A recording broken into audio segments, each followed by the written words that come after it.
अस्सलाम वालेकुम। नरजिस काज़मी एक बार फिर आपके साथ है। आज नरजिस काज़मी आपको क्या बनाने बताएगी।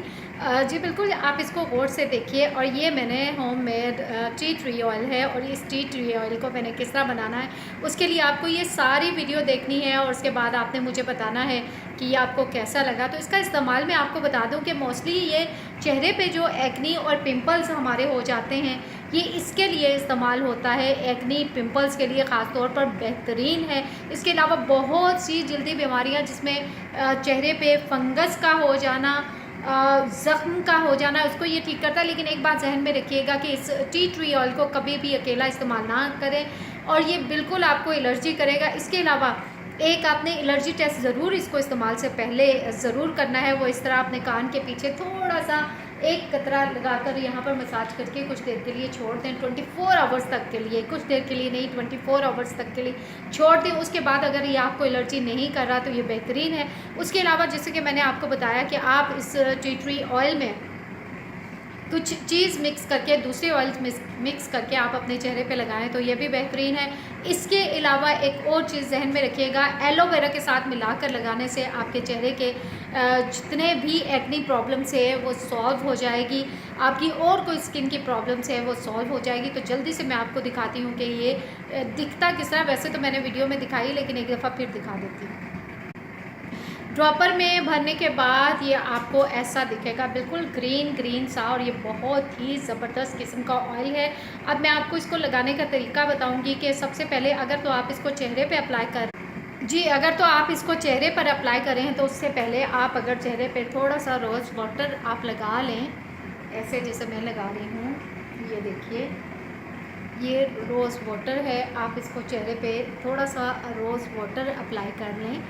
उसके बाद हाथों पे भी आप लगा लें। अगर रात को सोने से पहले आप इसको यूज़ कर रहे हैं तो रोज़ वाटर को हाथों पर भी आप थोड़ा सा इस तरह कर लें। उसके बाद आपने इसके बहुत कम, ये बहुत हसास होती है, आपने इसके 1, 2 और ये 3 कतरे, ये 3 कतरे आपके चेहरे और हाथों के लिए बहुत हैं। इससे ज़्यादा का इस्तेमाल मैं आपको बिल्कुल भी कतन भी नहीं बताऊंगी। मैं यहीं से लेके अपने चेहरे पे लगा लूँगी। उसके बाद जनाब ये हो गया, और उसके बाद मैंने अपने दूसरे हाथ पे लगाना है। तो मैं इस तरह, चूँकि मेरे चेहरे पर और हाथों पर अर्के गुलाब है, जिसकी वजह से गीला गीला सा मुझे ये लग रहा है, थोड़ा सा ठंडा ठंडा सा लग रहा है। उसके बाद मैंने अपनी चेहरे पे इसको ऐसे लगा लिया।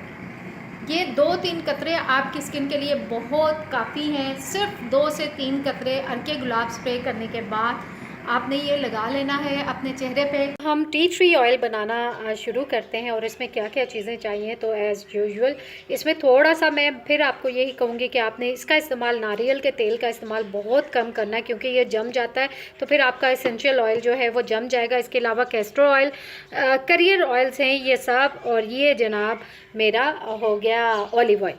तो सबसे पहले हम ये देखिए, ये ग्रीन टी है। मैंने इसकी पत्तियों को थोड़ा सा मसल लिया है, क्योंकि ये बहुत ज़्यादा लग रही थी, तो मैंने थोड़ा सा मसला है, और ताकि इसमें अच्छी तरह से इसका जो वो आ जाए। ये तकरीबन आपने ले लेने हैं 2 चम्मच भर के डालने हैं आपने, खाने के 2 चम्मच। ये देखिए, ये 2 चम्मच भर के खाने के हैं, ये हमने इसमें डाल लिया है। मैं ये भी इसका चूरा भी डाल दूँगी।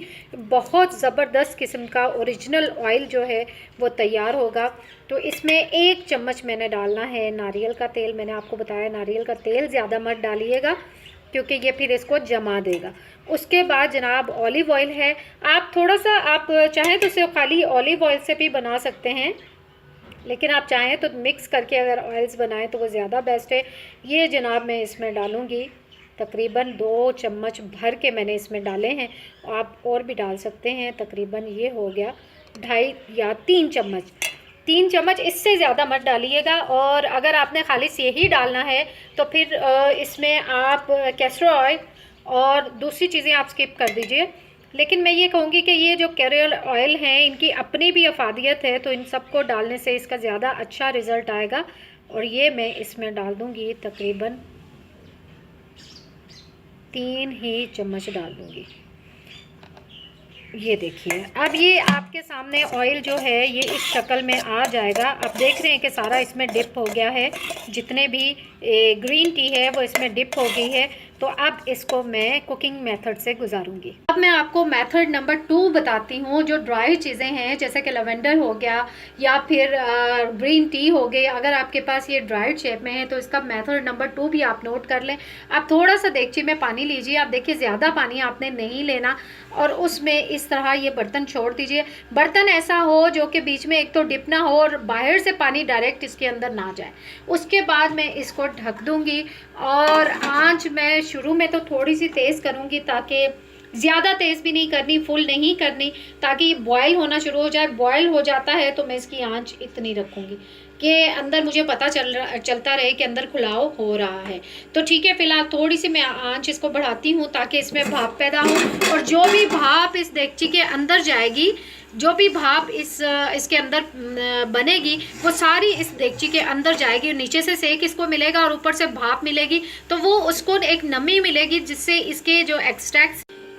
ये देखिए जनाब, इस वक्त मैंने ऊपर टी ट्री ऑयल रखा हुआ है बनने के लिए और तकरीबन हमने इसको 15 मिनट दिए हैं। मैंने सोचा अच्छी तरह से इसका एक्सट्रैक्ट निकल आए। आप 10 मिनट भी दे सकते हैं, 15 मिनट देंगे तो वो भी बेस्ट है।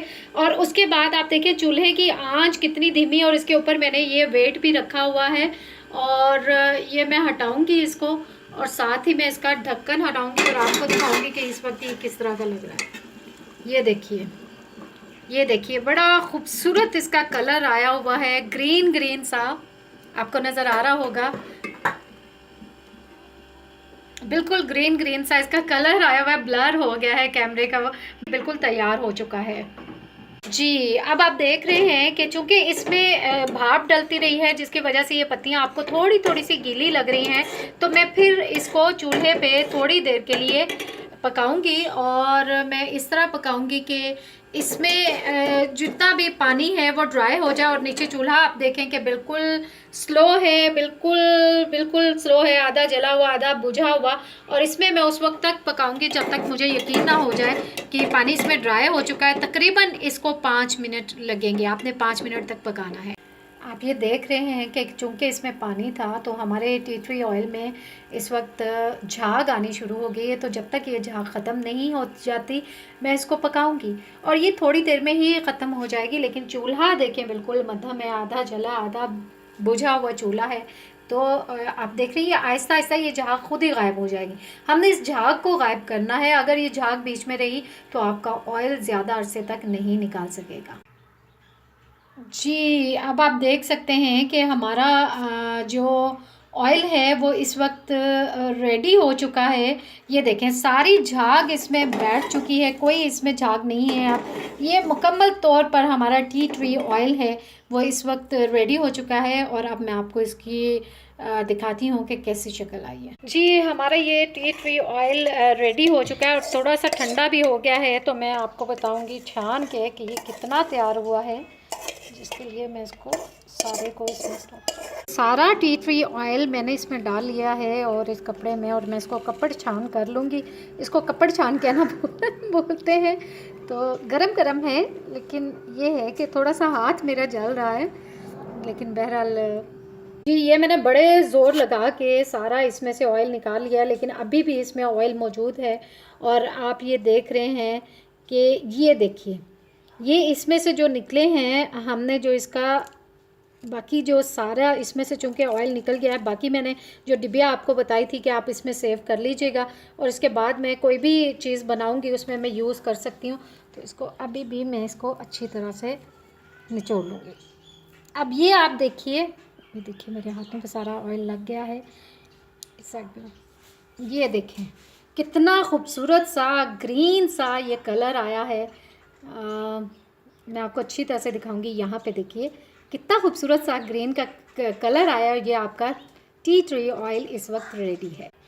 अच्छा अब ये मैं इस बोतल में डालूंगी। आप देख रहे हैं कितना खूबसूरत ग्रीन, बिल्कुल ग्रीन कलर आ रहा है।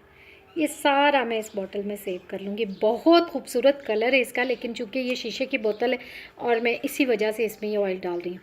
अब ये देखिए कितना ढेर सारा ऑयल इसमें से निकल आया है।